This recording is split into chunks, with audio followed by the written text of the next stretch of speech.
Fala pessoal, tudo bem? Começando aqui a nossa primeira edição do nosso Impacto Geopolítico. E aí, como é que vocês passaram essa virada de ano? Querendo falar? Só digitar aí nos comentários que eu vou acompanhar aqui com vocês como foi a virada de ano de vocês.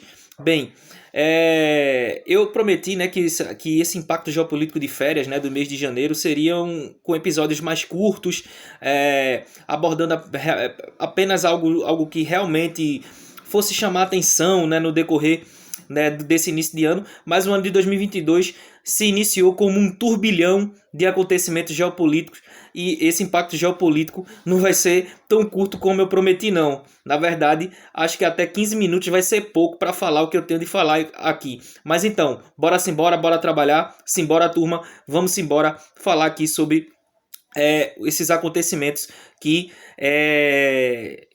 me surpreenderam, né? Me surpreenderam nessa virada de ano. Coisas que realmente eu não esperava. Eu não esperava que fosse acontecer isso, que essa situação entre Colômbia e Venezuela. Eu não esperava, né, que isso realmente fosse acontecer. Não estava esperando, mas eu vou aqui relatar para vocês o que realmente aconteceu na Venezuela, esse conflito na fronteira entre Colômbia e Venezuela. Algumas informações iniciais estavam sendo bastante desencontradas, mas aqui eu já consegui apurar o que realmente aconteceu e vem acontecendo, qual é o motivo dessa tensão, desses conflitos que estão ocorrendo entre Colômbia e Venezuela. Vamos lá, eu apurei algumas informações, anotei aqui para vocês e vamos aqui, eu vou passar para vocês, né? A Colômbia, ela historicamente se coloca como uma nação ajudada pelos Estados Unidos. Com a questão do narcotráfico, né? Os Estados Unidos apoiou desde a época lá do Pablo Escobar, a morte dele. Os Estados Unidos teve um papel primordial e fundamental para a questão do controle do narcotráfico, pela tentativa de aniquilação, entre aspas, né, do narcotráfico lá desde a questão do Pablo Escobar. A Venezuela segue sendo governada por um grupo que se perpetuou no poder, iniciado pelo ex-presidente Hugo Chávez, e com um discurso contrário da política colombiana, né? Esse discurso, a Venezuela ela contrapõe a Colômbia justamente porque a Colômbia ela recebe apoio dos Estados Unidos, principalmente na questão do narcotráfico. O governo da Venezuela era acusado de apoiar e financiar grupos paramilitares colombianos, como o ELN, né? O Exército de Libertação Nacional, e a FARC, que eram as Forças Armadas Revolucionárias da Colômbia, que eram grupos considerados terroristas pelos Estados Unidos e pela Colômbia e também por outros países, né? O Brasil também já chegou a considerar a FARC como um grupo terrorista aqui da América do Sul. Em 2016, a FARC buscou selar a paz com o governo colombiano e se tornou um partido político, né? Se tornou um partido político, como qualquer partido político aí atua, e passou a fazer parte das eleições e ter cadeiras no Congresso Nacional colombiano. Porém, alguns membros da FARC não concordavam com essa paz que a FARC selou com o governo colombiano, e a FARC ela formou um grupo dissidente que não teve um novo nome e que é chamado de dissidência da FARC, né? Que eram membros da FARC que não concordavam, que não concordam agora com a antiga facção FARC ter se tornado um partido político e formou essa nova facção que continua atuando no narcotráfico, sendo financiada por governos e também por outros governos, e também continua pegando em armas, tendo acesso à escalada de violência, né? Então, esse conflito que vem acontecendo desde a virada do ano pode ser uma disputa entre grupos financiados pela Venezuela e grupos ligados ao governo colombiano ou não.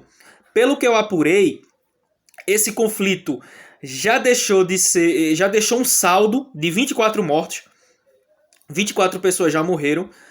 E entre os mortos, segundo o governo colombiano, estão dissidentes da FARC e integrantes da ELN, que é o Exército de Libertação Nacional, que é outro grupo lá que atua no tráfico de drogas, que atua no narcotráfico lá na Colômbia. Os dissidentes da Farc e da ELN declararam guerra abertamente e a ELN está detendo pessoas e as assassinando. Isso segundo Juan Carlos Billarte, que é procurador de justiça da Colômbia. Segundo também, né, de acordo com o jornal El Colombiano, toda esta guerra se iniciou, todo esse conflito que está ocorrendo na fronteira entre Venezuela e Colômbia, que já deixou 24 mortos, se iniciou por causa do assassinato do vice-líder da ELN, o Álvaro Padilha, vulgo Massamorro, né?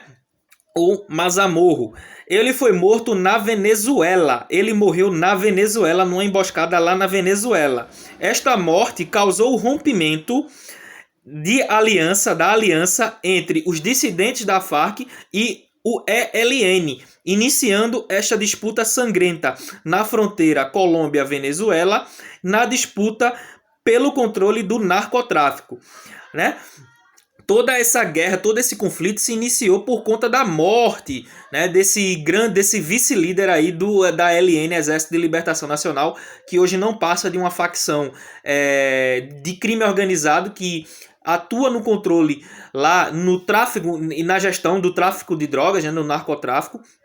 Toda essa guerra que está acontecendo, que está amedrontando as cidades, as pessoas que vivem nas cidades fronteiriças entre Venezuela e Colômbia, tudo isso vem acontecendo por conta da morte desse Mazamorro, que era o vice-líder da ELN, né? E a ELN acusa a Farc, esses dissidentes da Farc, de terem assassinado o vice-líder deles, e essa guerra vem acontecendo por conta disso, essa guerra que vitimou aí já 24 pessoas, mas que segundo o governo colombiano, essas 24 pessoas estão entre membros do ELN e dissidentes da Farc, né? O presidente antes de falar do presidente da Colômbia, a Colômbia, ela, mediante essa guerra que iniciou entre Farc e ELN, a Colômbia enviou o seu exército para manter a ordem na fronteira. O presidente da Colômbia, né, o Iván Duque, disse que esses grupos operam livremente na Venezuela, né? A Farc e o ELN. Diz que esses dois grupos operam livremente na Venezuela com autorização e proteção do ditador Nicolás Maduro. Assim que o presidente da Colômbia disse isso, o ministro da Defesa da Venezuela foi ao Twitter e chamou Duque de pior presidente da Colômbia e disse que ele não pode culpar a Venezuela pela violência centenária da Colômbia. E aí, tá aí essa troca de farpas entre os dois governos. Essa guerra ocorre pela disputa do controle do narcotráfico, pelo controle do tráfico e produção de drogas. É uma disputa entre facções terroristas, criminosas, de crime organizado. Então, isso aí vem amedrontando pessoas, vem atingindo a sociedade que vive ali naquela região fronteiriça entre Colômbia e Venezuela, e tá aí essa disputa entre essa troca de farpas entre representantes dos governos colombianos e venezuelanos. A Colômbia já enviou seu exército para tentar manter a ordem lá no local, e a gente aí fica claro que para nós que o governo colombiano não tem o controle total sobre o seu território. Existe uma disputa geopolítica entre o narcotráfico e a política central colombiana. Existe aí essa falta de mão, essa falta de controle do governo, de gestão do governo colombiano em seu próprio território. E está aí acusando aí a Venezuela de financiar esses grupos. Isso é muito antigo, é uma questão que já é falada de muito tempo. A Venezuela já há muito tempo é acusada pelos Estados Unidos também de financiar grupos terroristas, grupos de narcotráfico, de crime organizado lá na Colômbia. E isso aí ainda vai dar muito pano para a manga. Pois é, pessoal, vamos ver no que isso aí vai dar. Eu não esperava isso aí acontecendo. Aconteceu assim de supetão para mim, pelo menos para mim, e tá aí essa guerra entre facções do crime organizado, facções terrorista, a gente pode chamar também, lá da Colômbia, e a Venezuela vem sendo acusada de inflamar e de financiar esses grupos que estão aterrorizando lá aquela região da fronteira. Vamos mudar de assunto, vamos falar aqui da sobre os Estados Unidos. Os Estados Unidos registraram mais de 1 milhão de casos do vírus pela primeira vez, né? Os Estados Unidos, na data de ontem, 4 de janeiro, registrou pela primeira vez, vou ser mais preciso para vocês, chegou à marca de 1.083.948 casos do vírus da Covid.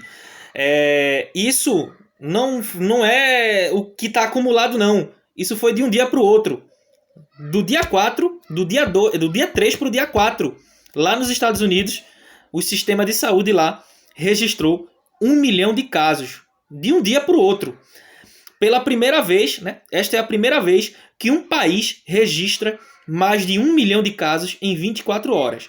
E isso se deve à nova variante.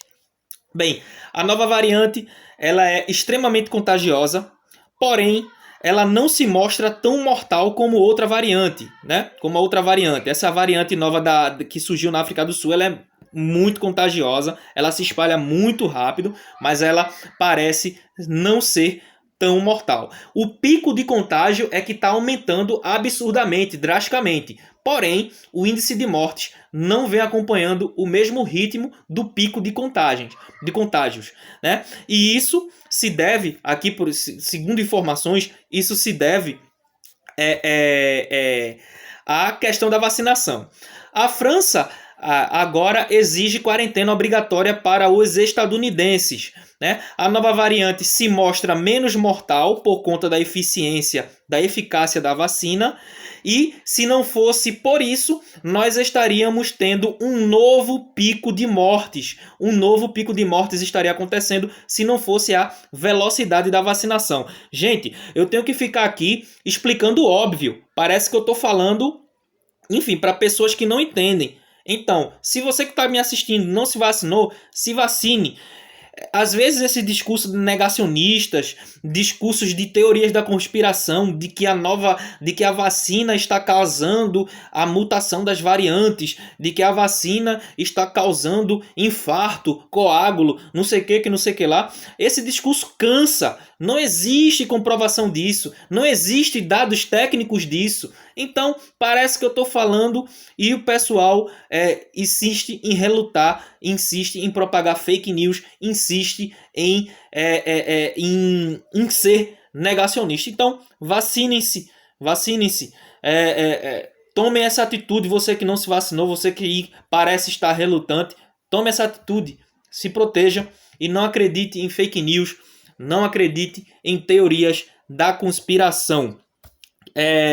Só para a gente ter um dado. Os Estados Unidos costumava marcar 300 mil casos por dia. Aumentou para esse número de 1 milhão porque houve um relaxamento das restrições mediante a virada de ano. Os governos decidiram relaxar um pouco.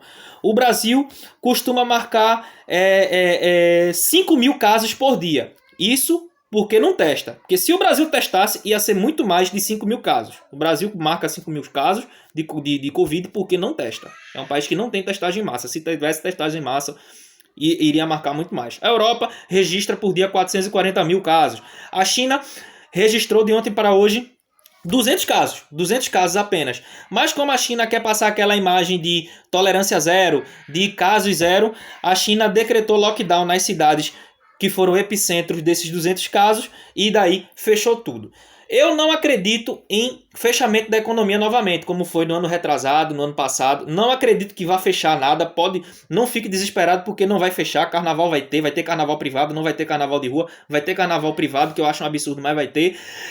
Não acredito em fechamento da economia novamente. Já tem até especialista dizendo que esse é o último ano da pandemia e que a pandemia vai acabar nesse ano e que a gente já está no final dela. Mas se você está desesperado com a economia, com esse tipo de coisa, eu, Felipe Wagner, professor, não acredito em fechamento da economia novamente como tivemos nos anos passados. Acredito que a economia vai continuar aberta, vai continuar fluindo, mesmo mediante essa aceleração de pico de casos, né? Acredito que nada vai fechar e que terá a convivência normal para isso. Para a gente conviver com esse vírus, é necessário que você que não se vacinou, se vacine, tome essa atitude. Enfim. Bem, gente, esse aqui foi o nosso Pacto Geopolítico. Tinha muito mais coisa para falar, mas o tempo não dá. Espero que vocês tenham gostado, curtido. Valeu!